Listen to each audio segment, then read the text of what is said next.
안녕하세요. 있어 보이는 전자제품을 소개하는 있어빌리티 채널입니다. 한참 늦은 뒷북이지만 M1 칩셋이 탑재된 맥에 대해서 이야기를 해보려고 합니다. 저 또한 기대를 많이 했던 제품이라 이 맥북이 나오기 전까지는 맥북을 사지 말라고 영상까지 만들면서 깨방정을 떨었던 그 제품입니다. 도대체 M1 칩셋이 뭐길래 이전에 썼던 인텔 칩과는 어떤 차이가 있는지, 빠르고 좋다고 그러는데 왜 그런 건지 M1 맥에 대한 전반적인 이야기를 해보려고 합니다. 사실 M1 칩셋 자체가 중요하진 않습니다. 막상 쓰신다면 어떤 차이인지 크게 체감하지 못하실 수도 있어요. 그냥 똑같은 맥북이에요. 다만 구조에 대해서 알고 쓰신다면 이게 어떻게 좋은지, 내가 사용하기에 적합할지 정도를 가늠하시는 데 도움이 될 거라 생각합니다.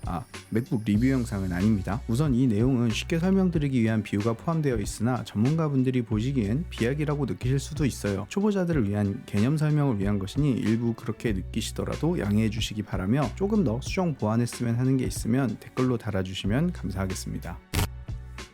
기존 컴퓨터 시장에 대해서 이야기를 좀 해볼게요. 우리가 컴퓨터라고 하는 것들을 떠올리면 인텔이나 AMD에서 만든 CPU를 메인보드라는 정해진 소켓이 있는 곳에 꼽고 램, SSD, 그래픽카드 같은 걸 사서 정해진 슬롯에 끼워서 사용을 하죠. 노트북은 조금 다르긴 하지만 램이나 저장장치 등은 기성품을 구매해서 끼울 수 있고요. 이런 PC들은 규격에 맞는 기성품들을 개인이 쉽게 구매해서 교체할 수 있고, 조합을 어떻게 하냐에 따라서 용도에 맞게 성능을 강화할 수 있는 장점이 있습니다. 인텔과 AMD 그리고 윈도우 라는 운영체제로 대표되는 이 데스크탑을 구성하고 있는 큰 틀이 X86이라는 아키텍처입니다. 여기서 X86 아키텍처란 인텔이 개발한 마이크로 프로세서 계열을 부르는 말이자, 이들과 호환되는 프로세서들이 사용하는 명령어 집합 구조를 통칭하는 말입니다. 태생이 이동을 고려하지 않은 고정되어 있는 데스크탑 컴퓨터에서 시작을 했기 때문에 전력과 크기에 대한 제약이 덜했어요. 더 높은 성능을 위해서는 크기를 더 키우거나 전력을 더 많이 사용하면 되는 거죠. 랩탑이라는 이동형 컴퓨터가 등장하면서 저전력의 소형화를 꾀하고 있지만, 기존에 사용하던 랩탑의 태생도 데스크탑 컴퓨터와 유사한 구조를 가지고 있습니다. 그래서 작고 가벼우면서 고성능에 전력을 조금 먹는 배터리가 오래가는 랩탑이 없는 이유이기도 합니다. 스마트폰으로 대표되는 모바일 컴퓨터는 어떨까요? 크기는 작고 배터리가 오래가는 걸 우선으로 삼죠. 성능은 그 안에서 낼 수 있는 최적의 성능을 내는 것이고요. CPU, 램, SSD, GPU 모두 스마트폰 안에 있는 작은 메인보드에 납땜으로 붙였고요. 이름도 AP라고 불렀어요. 어플리케이션 프로세서라고 하죠. 뭔가를 만들어내기보다는 정해진 명령어를 빠르고 효과적으로 실행시키는 것에 더 중점을 둔 거죠. 스마트폰 시장이 폭발적으로 성장하면서 하드웨어와 운영체제 모두 빠르게 발전했습니다. 퀄컴의 스냅드래곤, 애플의 A칩 시리즈, 삼성의 엑시노스, 그리고 안드로이드와 iOS라는 운영체제로 대표되는 모바일을 구성하고 있는 큰 틀은 ARM이라는 아키텍처입니다. ARM은 명령어 집합을 줄이고 구조를 단순화한 아키텍처로 모바일에 적합했습니다. X86과 ARM 두 개의 아키텍처는 성장해온 환경이 달랐기 때문에 성능도 다르고 같이 쓰일 수도 없었습니다. 호환성은 당연히 없었고요. 아이패드 광고 보면 애플에서 막 그러잖아요. 데스크탑급의 성능, 어떠한 노트북보다 빠르고 퍼포먼스가 좋다. 근데 그게 별로 와닿지는 않았던 게, 비교할 컴퓨터가 없잖아요. iOS가 들어가 있는 데스크탑이 있는 것도 아니고, 아이패드에 윈도우가 돌아가는 것도 아니고, 그냥 나름 모바일 칩셋들 안에서는 뭐 빠른가 보다 했는데, ARM 기반의 모바일 칩셋을 달고 나온 맥북이 이번에 출시된 거고, 그 이름이 M1 맥북이라는 것이죠. 그러면 왜 M1 맥북이 대단하냐? 앞에서 모바일 AP는 저전력으로 배터리를 최대한 오래가게 하고 그 안에서 최대의 성능을 끌어낸다고 했잖아요. 기존의 모바일 칩셋의 단점이었던 성능이라는 것이 X86 기반의 컴퓨터들보다도 더 빠른 거예요. 그러니까 대단하다고 평가받죠. 우선 하드웨어적인 측면을 보겠습니다. 데스크탑 컴퓨터는 부품을 하나하나 사서 정해진 소켓의 자리에 꽂아서 연결해서 사용하죠. 커스텀할 수 있는 장점은 있는데, 단점은 손실률이 큽니다. 컴퓨팅이라는 게 결국 전자가 물리적으로 이동하면서 명령어를 처리하는 건데, 메인보드라는 큰 연결 통로를 통해서 여기저기 다니면서 명령어를 처리하는데 길이 굉장히 멀어요. 심지어 어떤 길은 좁아서 병목 현상까지 생긴다면 더 느려지겠죠. M1 칩은 SoC, 시스템 온 칩이라고, 스마트폰을 만들 때처럼 컴퓨터도 CPU, 램, GPU, SSD 등을 전부 납땜으로 붙여서 만들었습니다. 일단 가는 길이 절대적으로 짧아졌어요. 더 빠르게 처리할 수 있겠죠. 소프트웨어적인 측면으로 보자면, 이건 하드웨어와 운영체제를 둘 다 만드는 애플이라는 회사라서 가능한 일인데, 하드웨어를 최대한으로 끌어내 쓸 수 있는 설계를 운영체제에 적용시켰습니다. 예를 들어 CPU 혼자서 하면 1시간 동안 해야 될 일을 램, GPU, NPU, SSD까지 달라붙어서 10분 만에 끝날 수 있다면 어떨까요? 더 빠르고 배터리 효율도 좋아지고 발열도 적겠죠. SoC의 장점을 활용해 유기적으로 노는 파트 없이 다 같이 달려들어서 빠르게 명령어를 처리하는 것은 하드웨어뿐 아니라 운영체제가 함께 유기적으로 움직여줘야 되는 부분이기 때문에 애플이 갖고 있는 가장 큰 장점이라고 할 수 있습니다. 이번 M1 맥북에서 맥북에서 램을 선택할 수 있는 옵션이 8GB,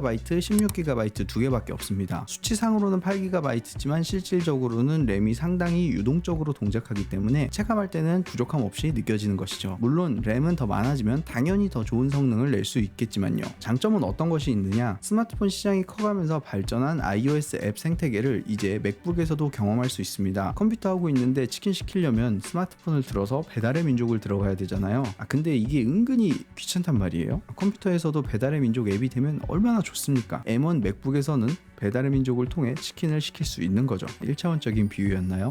앱 생태계가 발달하면서 PC의 편의성을 넘지 못하던 스마트폰 앱들이 PC를 뛰어넘고 있습니다. 인터넷 브라우저가 아닌 앱을 통해서만 서비스되는 것들도 점점 늘어나고 있고요. 이전 맥북은 인텔 칩셋을 사용했기 때문에 X86 기반이었고 ARM 기반이었던 iOS 앱이 작동할 수 있는 환경이 아니었어요. ARM 기반의 맥북으로 칩셋이 바뀌면서 아이폰, 아이패드 앱을 맥북에서도 사용할 수 있게 되었고 iOS 생태계와는 융합하지 못하고 둥둥 떠다니던 맥OS도 같은 생태계 안에서 품을 수 있게 된 거죠. 아이폰, 아이패드까지는 써도 컴퓨터는 윈도우 PC 쓰던 사용자들도 이제 맥북 한번 써볼까? 하면서 고민하게 만드는 시작점이 된 거죠. 심지어 가격도 굉장히 공격적으로 나와서 아이폰보다도 싸요. 너무 장점만 그럴듯이 얘기했는데 그렇다면 M1 맥북이 여러 마리 토끼를 다 잡았느냐? 당연히 아니죠. 기존 맥북 유저들이 M1 맥북을 구매한다면 조금 불편할지도 모르겠어요. 기존 유저분들은 X86 기반에서 여러 프로그램들을 사용하셨을 거예요. 물론 로제타 2라는 에뮬레이터, 정확하게 에뮬레이터는 아니지만 편의상 그렇게 부르겠습니다. X86 기반의 프로그램들을 ARM 기반의 M1 맥북에서도 사용할 수 있게 지원하고 있지만 프로그램이 아닌 플러그인과 같은 것들은 지원되지 않는 것들도 아직까지는 많습니다. 특히 맥을 특정 분야에서 전문적으로 사용하시는 분들에게는 아직은 안 되는 것들이 꽤나 있으실 거예요. 또한 윈도우도 설치가 안 됩니다. 아니 정확하게는 X86 기반의 윈도우는 설치가 안 됩니다. 윈도우도 ARM 기반의 윈도우가 있긴 하고 이걸 가상화 프로그램을 통해 설치를 할 수는 있고 돌릴 수도 있지만 들어가는 비용과 노력 등을 고려했을 땐 딱히 추천드리고 싶지는 않아요.